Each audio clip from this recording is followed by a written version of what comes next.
Kehebatan militer Al-Qassam Hamas, pasukan Islam penghancur Israel yang ahli menyamar.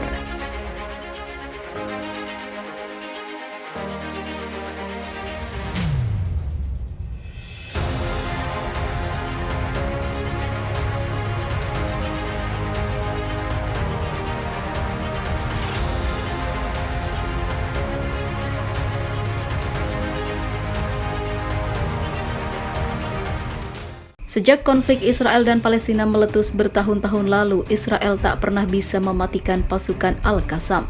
Pasukan militer Islam ini dianggap menjadi mimpi buruk bagi Israel. Pasukan inilah yang menjadi kekuatan umat Muslim Palestina. Memiliki 30.000 prajurit, Al-Qassam juga punya ribuan amunisi dan roket yang siap dipakai untuk bertempur. Meski tentara Israel dinilai lebih kuat, faktanya Al-Qassam masih gagah dan tidak benar-benar musnah. Al-Qassam dengan keyakinan penuh bertekad akan melindungi Palestina dan menghancurkan Israel. Brigade Al-Qassam ini memiliki pasukan militer Hamas yang siap mati demi melindungi Palestina. Hamas dianggap lawan tangguh bagi Israel karena angkatan udaranya yang kuat dan jaringan intelijennya yang terkenal. Hamas bisa dengan mudah membuat Israel keteteran dengan meluncurkan lebih dari 1.500 rudal ke wilayah Israel hanya dalam 3 hari. Hamas juga dianggap sebagai organisasi Islam bersenjata terbesar di Timur Tengah dan terbesar di Palestina saat ini. Kehebatan Hamas didirikan pada tahun 1987 sebagai organisasi Muslim Sunni Palestina. Hamas telah berkembang semakin kuat. Pada tahun 2006, Hamas memenangkan pemilihan resmi di Palestina, mengambil kendali langsung atas Palestina dan melancarkan serangan berulang kali terhadap Israel. Barat termasuk Amerika Serikat dan negara sekutu menganggap Hamas sebagai organisasi terorisme. Sementara Rusia, Suriah, Turki, dan Cina, beberapa negara lainnya tidak memandang Hamas sebagai teroris tapi mendukungnya. Pada Desember 2018, Majelis Umum Perserikatan Bangsa-Bangsa menolak resolusi Amerika Serikat yang mengutuk Hamas sebagai organisasi terorisme. Kekuatan militer utama Hamas yang secara langsung menyerang Israel dikenal sebagai Brigade Al-Qassam. Anggota Brigade Al-Qassam bekerja menyamar, menyembunyikan identitas dan posisi mereka di dalam organisasi sampai kematian mereka.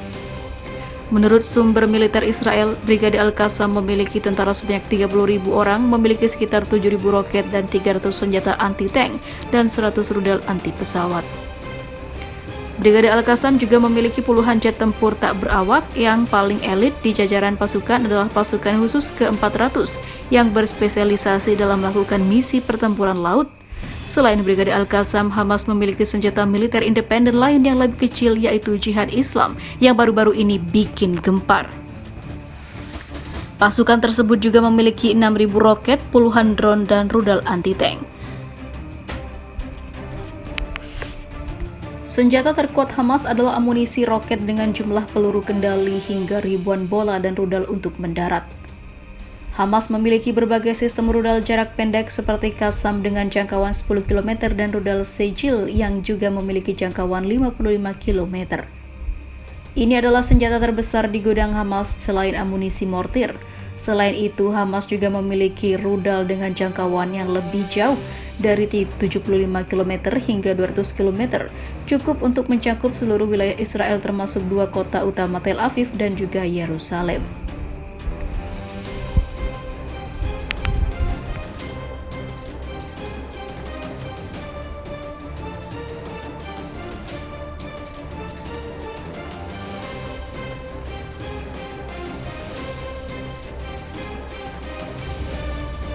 Hamas dan Rusia bersatu gebuk Israel.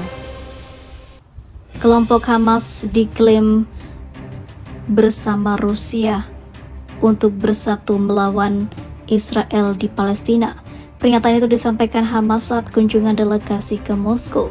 Mereka disambut di Wisma Tamu Kementerian Luar Negeri Rusia dan menggelar pembicaraan. Delegasi Hamas di Moskow saat itu dipimpin Kepala Biro Hubungan Internasional Musa Abu Marzouk yang didampingi oleh 2 anggota Biro Politik Hamas, Fatih Hamad dan Hussam Badran, seperti dikutip dari Al Monitor. Kedatangan Hamas itu bertepatan setelah terjadi ketegangan antara Rusia dan Israel terkait agresi di Ukraina. Kementerian Luar Negeri Rusia buru-buru bereaksi atas sikap Israel itu. Dalam sebuah pernyataannya, seperti diketahui, Kemenlu Rusia menuduh Israel mengeksploitasi situasi di Ukraina untuk mengalihkan sorotan dunia terkait konflik Palestina versus Israel yang dinilainya tak pernah selesai dan malah makin memanas.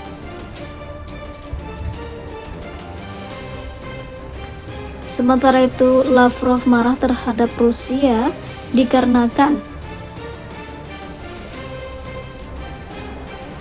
Rusia mengatakan bahwa pemimpin Nazi Jerman Adolf Hitler masih keturunan Yahudi. Komentar itu terlontar saat menyinggung Presiden Ukraina Volodymyr Zelensky yang juga memiliki darah Yahudi atau keturunan Yahudi. Tensi juga semakin meningkat setelah juru bicara Menteri Luar Negeri Rusia Maria Zakharova mengatakan kepada Radio Sputnik terdapat sejumlah tentara bayaran Israel yang membela Ukraina. Zakharova menuduh bahwa tentara bayaran Israel berjuang bersama batalion Azov Ukraina yang atau dituduh Rusia sebagai neonazi atau teroris.